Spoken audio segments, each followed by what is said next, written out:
Джамаль Хашогджи действительно мертв, сообщило в ночь на субботу государственное телевидение Саудовской Аравии. Согласно заявлению журналиста, сотрудничавший с Вашингтон-Пост, по предварительным данным погиб в результате драки с людьми, которые встретили его в консульстве в Стамбуле 2 октября.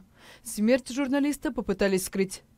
Саудовский прокурор заявил, что расследование продолжается, но 18 человек, включая 2 сотрудников консульства, уже задержаны по этому делу.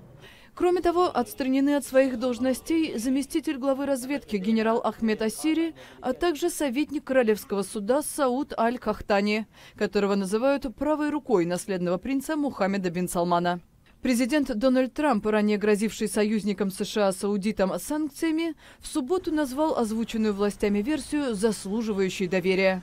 Эр-Рияд впервые признал смерть Джамаля Хашогджи с момента его исчезновения после визита в консульство, где он собирался получить бумаги, необходимые для свадьбы. Турецкие спецслужбы все это время утверждали, что журналист был убит в здании миссии. Однако саудовские власти говорили, что он покинул консульство.